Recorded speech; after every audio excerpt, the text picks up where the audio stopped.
왜 환율이 오르면은 주가가 빠지나요? 라는 얘기를 해주셨습니다. 근데 그거는 역사적으로 통계 자료를 보시면은 우리 IMF 때 되게 힘들었죠.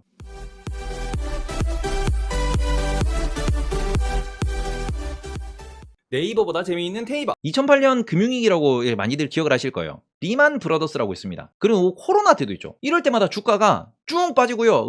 올랐다가 쭉 빠지고요. 올랐다 쭉 빠지고 이렇게 올랐지. 물론 지금은 여기에서 요렇게 되긴 했는데 어쨌든 코로나 전 요 라인 보시면 요 라인 수준까지 내려와 있어. 예, 어떻게 이런 게 있는데 이때 환율을 보시면은 환율이 그냥 밑에서 이렇게 그냥 뭐 IMF 전에는 800원, IMF 때 쭉 올라가가지고 1,300원 정도 찍거든요. 떨어졌어요. 1,800원 찍었다 이때. 그럼 떨어지고는 계속 1,000원, 1,100원 이러다가 리만 브라더스 때 이때 얼마 또 1,300원 찍고 떨어집니다. 그리고 또 1,000원, 1,100원, 1,200원, 또 코로나 때 얼마 1,280원 찍고 떨어집니다. 그리고는 좀 뭐 계속 이렇게 아주 강세를 보이면 1,080원까지 갔던 애가 쭉 올라와가지고 지금 얼마? 1,300원까지 왔어요 지금. 지금 환율이 IMF 혹은 저 리만 브라더스 혹은 코로나 때만큼 환율이 높아요. 근데 왜 그러냐 그러면은 우리나라 원화가 전 세계에서 아주 센 통화입니까? 해외여행 가보면은 동남아에서는 원화를 그 1,000원만 주세요, 1,000원 이런 애들이 많지만 유럽 가면은 1,000원짜리 내밀면은 What is this paper? 이런단 말이야. 이탈리아 형들 1,000원짜리 보면은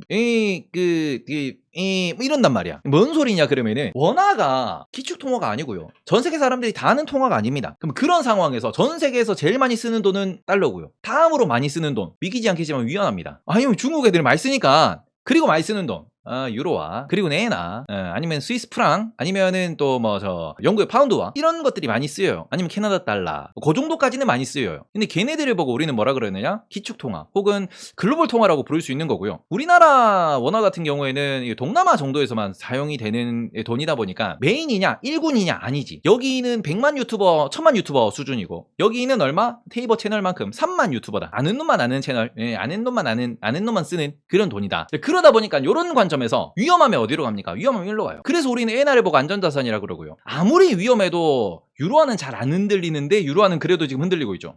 전쟁 때문에. 위안화는 지 멋대로예요. 왜? 공산당이 관리하니까. 그러니까 딱 봤을 때 야, 전 세계에 저 뭐 멕시코 페소 좋고 브라질 레알 좋고 뭐 다 좋은데 터키 리라와 좋고 다 좋은데 야, 지금은 주가가 어디로 빠질지 모르고 경제가 어디로 갈지 모르니까 뭐합니까? 야, 다 팔고 달러 사. 그러면은 조지고요. 달러로 올라가는 겁니다. 다 팔고 달러 사 이거거든. 그럼 뭐예요? 환율이 올라간다는 소리는 우리나라 원화 팔고 달러 산다. 우리나라 주식 팔고 미국 주식 산다. 환율이 안 좋다라는 소리는 우리나라에 굳이 지금 외국인이 안 들어온다는 소리야. 요것만 알면은 좀 더 괜찮아요. 왜? 환율이 다시 돌아섰을 때가 주가가 어떻게 올라갈 때거든요. 환율이 다시 돌아섰을 때가 주가가 올라갈 때거든. 환율이 돌아섰을 때가 주가가 올라갈 때거든. 펀드 투자하는 분들은 이런 얘기도 하시나. 강한국 작가님 이런 얘기도 했잖아요. 1240원 밑으로 떨어지면은 그럼 주식 살만하다. 그때부터 사도 안 늦다. 요런 얘기 하는 이유가 거기 있는 거예요. 아직까지는 여전히 위기 상황, 위기 ing. 지금은 그 우리 워닝 중이라고. 이게 워닝이 안 끝났어. 그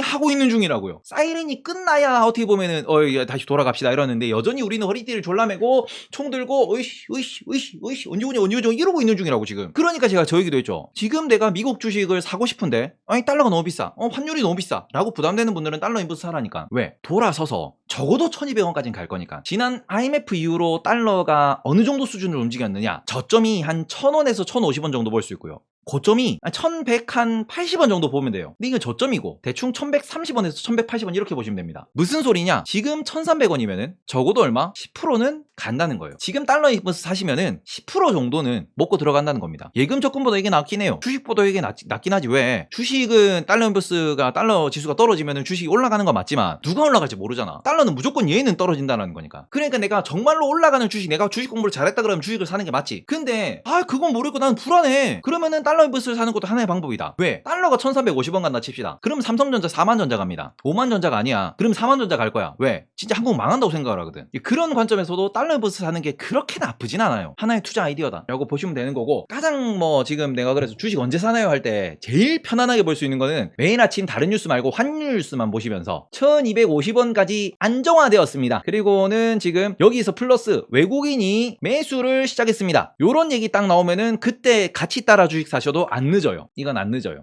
그 관점에서는 한번 보셨으면 좋겠고, 1300원이 뉴 노멀이라고 하던데 라고 하시는데 그 부분은 조금은 어떻게 보면은 틀린 소리는 아닌데 조금 과하게 해석을 하시는 게, 환율 환율이 정말 장기로 보시면은 저점이 올라와요. 이게 왜 그러냐 그러면은 이거 동의 안 하는 분도 많아요. 이건 제 생각이긴 한데 뭐냐 그러면은 이제 우리나라의 환율을 놓고 보실 때 요게 있습니다. 요게 이제 원달러 환율인데 요거를 조금 길게 볼게요. 월봉 기준으로 요렇게 보시면은 이게 IMF가 안 나오냐? 최대로 볼게요. 최대로 보시면은 IMF가 우리가 2000 요때가 IMF니까 요거를 제외하고 보시면은 저점이 점점 올라갑니다. 이건 무슨 소리냐 그러면은 IMF 이전은 솔직히 우리나라가 글로벌화가 안 됐을 때니까 저건 보실 필요 없는데 2008년 금융위기 이후에 실제로 저점이 점점점 올라가요. 무슨 소리냐? 우리나라에서 외국으로 투자하는 게 많아지고 우리나라에서 미국 주식으로 투자하는 게 점점 늘어나고 있다는 겁니다. 저점이 베이스가 점점 올라가요. 말 그대로 우리나라 사람들도 이제 글로벌 투자라는 걸 많이 하고 글로벌에 관심을 많이 갖고 해외로 진출도 많이 하고 그리고는 이제 해외 부동산도 많이 사고 어떻게 보면은 원화 자산에 대한 안정성보다 달러 자산에 대한 안정성을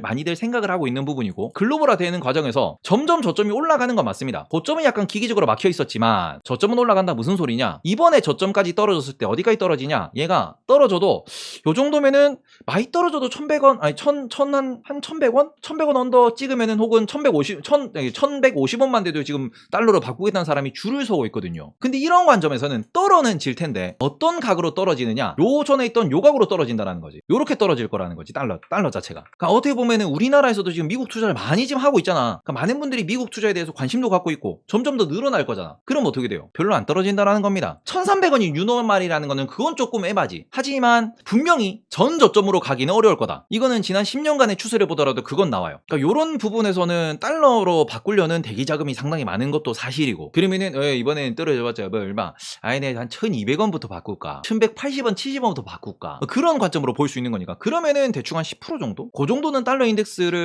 달러 인버스를 사셨을 때 생각해 볼 수 있는 수익이 될 수 있고 그리고 뭐 달러 떨어졌을 때 그때 되면은 나 이거 가지고 다시 저 미국 가가지고 투자를 한다 이래도 되는 거니까 그런 관점에서 투자를 하시면 되는 거고 원화 1150원은 코스피가 2800 이상일 거다. 근데 그때 내가 무슨 종목이 갈지 모르잖아. 물론 달러 인버스를 사는 대신에 삼성전자를 지금 사는 것도 나쁘지 않아요. 삼성전자가 결국 지수를 끌어올리겠지. 근데 그 선택이 있어가지고 불확실성에 대해서 주가가 더 빠질 수 있다는 그런 공포에서 좀 벗어나면은 환 투자를 하는 것도 나쁘지는 않다라는 거죠. 그래서 그런 포인트는 조금 한번 체크를 해보셨으면 좋겠고 환율 같은 경우에는 하나만 기억하시면 됩니다. 환율 떨어지면 사시면 된다. 그게 환율 떨어질 수 있는 포인트 중에서 그런 얘기 하시더라고. 저 미국에서 옐런 누나 들어와가지고 수업 그거 하면은 또 어떻게 보면은 그 환율이 돌아올 수 있다 이런 얘기를 하긴 하는데 그걸 지금 경제 위기 상황이 아니어서 그거 안 해줄 것 같거든. 옐런 누나가 와가지고 이런저런 협력 방안 얘기는 하겠지. 그리고는 우리나라가 중요한 우방이다 이런 얘기는 할 텐데 그렇다고 그 통화 수업을 해줄 것 같지는 않거든요. 그 부분은 괜히 기대했다가 그거는 좀 괜히 그 부분에 대해서 실망을 하기보다는 해주면 좋겠다 정도로만 생각하시면 좋은 게 경제 위기냐고 했을 때 지난번에 우리 그 통화 수업을 해줬을 때가 실업률이 막 올라갈 때였습니다. 셧다운 됐을 때 2020년도. 근데 지금 우리나라 실업률 2.8%가 나오거든요. 미국 실업률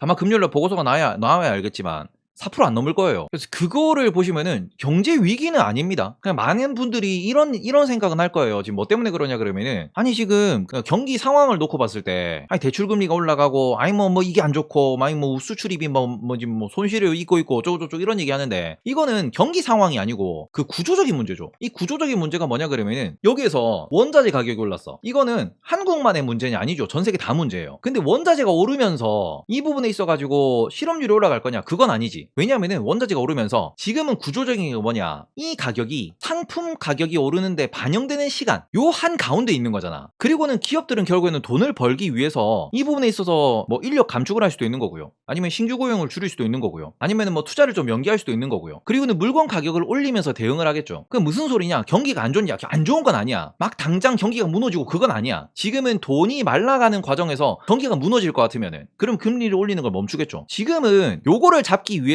인위적으로 인플레를 잡기 위해서 인위적으로 금리를 끌어올리는 중이고, 이것 때문에 원자재 가격이 떨어진다, 지금 뭔가 그 손실이 나고 있는 기형적으로 만들어진 이런 그 구조 자체가 해결된다, 좀 완만해진다라고 하면은 다시 금리를 쪼는 이 긴장 상태를 풀어줄 거란 말이지. 경기를 무너뜨리려고 금리를 올리는 게 아니에요. 지금 원자재를 떨어뜨리기 위해서, 인플레를 낮추기 위해서 하는 거지. 그런 관점에서 놓고 보시면은 이게 아주 심각한 문제냐. 지금 미국이 해고를 많이 한다라고 하는데 해고 많이 한다 그러죠. 근데 그 몇백 명, 몇천 명, 몇만 명이거든요. 미국이 3억이에요 인구가. 3억에 3만 명이 해고가 된다라고 했을 때, 그 이분들이 다 실직자가 된다고 했을 때, 그럼 이게 몇 프로일까요? 0.1% 아닌가 이게? 3만 명 해고되면 0.1% 실업률 올라갑니다. 요런 관점에서 보시면은 30만이 해고가 돼야 실업률 1% 올라갑니다. 얼마 안 돼요. 지금 뭐 몇백 명 줄인다, 신규 고용을 몇백을 줄인다. 지금 다들 어떻게 보면 실업자가 양산이 되고 뭐 이렇게 뭐 터져 나가는 곳이 다들 스타트업 쪽, 원래 돈을 좀 스톡 옵션을 주고 그다음에 돈을 못 버는 기업들, 이런 데서 지금 떨어지는 거거든요. 이런 데서. 그런 관점에서는 이게 생각보다 얼마 안 된다고 볼 수 있고, 12만 명이다 그러는데 그거는 부양가족을 다 쳤을 텐데 부양가족들도 일을 하겠죠. 마트에서 일을 하고. 이런 분들은 그리고는 지금 어떻게 보면은 급여를 많이 주는 곳에서 사람들이 해고가 되는 거지, 실제로 그 맥도날드나 스타벅스나 이런 데는 고용을 못해서 난리나는 것도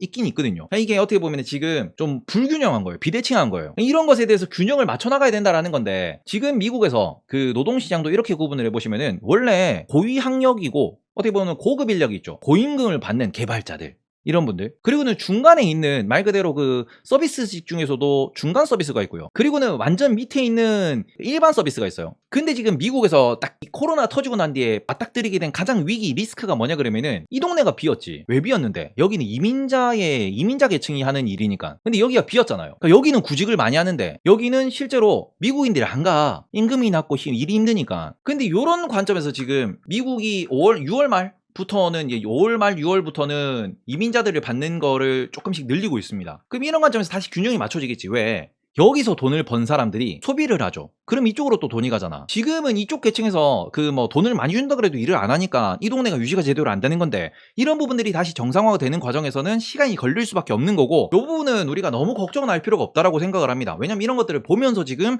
재무부나 아니면 중앙은행에서 계속 돈을 쓰고 뭐 지원을 하고 어떻게 돌아가야 되냐, 이런 것들 계속 지금 조절하고 있는 중이거든요. 그러니까 이런 부분에 대한 걱정은 너무 할 필요 없어요. 경기 침체가 아니다라는 거는 지금 비정상, 구멍난 부분들이 숭숭숭숭 있기 때문에 이게 문제가 된다고 하는 거지, 요것들이 해결이 되면은 아직까지는 큰 문제는 발생하지 않을 것이다. 그러니까 지금 어떻게 보면 미국 분들이, 미국의 월스트리트 형들도 경기 침체가 안 온다는 건 아니에요. 경기 침체가 온다라는 얘기는 하는데 다들 뭐라고 얘기합니까? 1년 내에 혹은 2023년, 지금 월스트리트 펀드 매니저 형들한테 언제 경기 침체라고 생각하냐라고 하면은 2023년 1분기 혹은 뭐 2분기 이런 얘기 하거든요. 지금이 경기 침체라며. 지금 미국 기준으로 미국의 그 USA GDP만 놓고 보셔도 진짜 웃긴 소리는 1분기 때 지금 마이너스 1.6% 확정이고요. 2분기 때 지금 애틀란타 여든이 원래 1% 얘기했다가 2.1% 난다라는 이런 얘기까지 했습니다. 전분기 대비 역성장. 이거는 데이터로 놓고 봤을 때 경기 침체거든. 이거는 사전에 나와 있는 경기 침체 조건이에요. 근데 지금 경기 침체라고 아무도 표현 안 해. 왜? 이거는 통계의 함정. 작년도에 지난 분기, 작년 2021년도에 너무 올랐으니까 이것에 대해서 마이너스가 나는 거고, 이거는 지금 경기 침체는 아니다. 왜냐면 유가가 올랐기 때문에, 단기적으로 뭔가 이렇게 수요 때문에, 혹은 이게 그 US 달러가 너무 비싸기 때문에 여기 달러 지표도 문제가 되거든요. 수입 수출에 영향을 미치니까. 그러니까 말 그대로 이건 그거지. 얘는 지금 달러가 너무 높고 그리고 인플레가 너무 심한 상황이다 보니까 요것 때문에 통계적으로 경기 침체가 나오는 거고, 이거는 실제 침체는 아니다. 오히려 미국의 경기 침체가 약한 침체, 진짜로 마이너스라고 생각하는 그런, 뭔가 이게 실업률이 좀 올라가면서 약간 둔화되는 모습을 보이고 소비가 진짜로 줄어드는 이런 모습을 보이는 구간은 언제가 될 것이냐? 내년이 될 것이라는 얘기를 하죠. 이때가 될 것이다. 이 얘기를 하는 거예요. 이 얘기. 그러니까 지금은 비정상적으로 이게 안 맞는 거죠. 재고 얘기도 하는데, 월마트나 타깃이 그거였잖아요. 주문을 막 했는데 실제로 소비가 되는 양보다 주문량이 너무 많으니까. 왜냐면 주문해도 안 오니까 이거 일단 다 주문해. 전 세계에서 다 주문해. 그러고는 막 지금 드렸는데 실제 판매가 안 돼버리니까. 그러니까 재고가 쌓여있고, 그럼 이거는 재고는 쌓아놓으면은 관리비가 더 나가. 팔아야 될 거 아니야. 그러니까 밀어내기로 계속 지금 팔고 있는 거예요. 그러니까 택배가 잘못 와도 이거 환불 안 한다, 다시 돌려주지 말라, 이런 얘기가 나오는 것도, 아니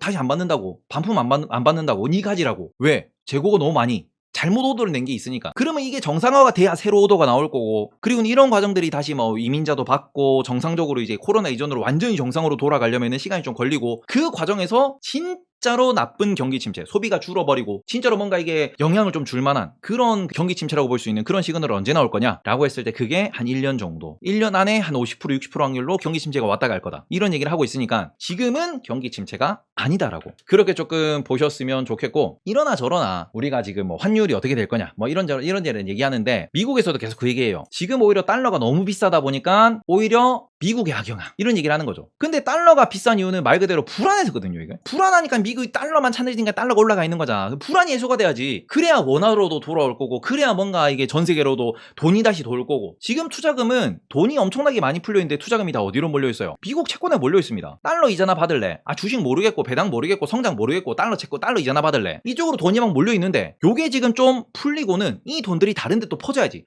엄마 아빠들이 맨날 하는 말 있잖아요. 저렇게 집이 많은데 내 집은 왜 없노? 저렇게 세상에 돈이 많은데 내 돈 어디 갔노? 다 저기가 있어. 미국 채권에. 다 여기로 미국 채권으로 다 가 있어 지금. 그래서 요렇게 보시면은 요 미국 채권형들, 미국 채권형들이 조금 얘네들이 금리가 조금 좀 풀려줘야 돼요. 이게 풀리려면 경기 침체 우려가 좀 줄어들어야 되고 불안한 게 좀 줄어들어야 되고, 그래야 이 돈들이 좀 돌면서 우리나라 주식시장도 끌어올려준다, 투자금으로 돌 수 있다. 그러니까 아직은 타이밍이 아니다 정도로 보시고, 미국 채권 금리가 어디로 가는지, 요건 또 FOMC가 지나야 또 한번 트레이드가 또 타이밍이 바뀌니까 그건 7월 말에 미국 채권이 또 어떻게 움직이는지, 뭐 그 정도가 지금 있는 단기 이벤트 이슈다 정도로 보시는 게 좋을 것 같습니다.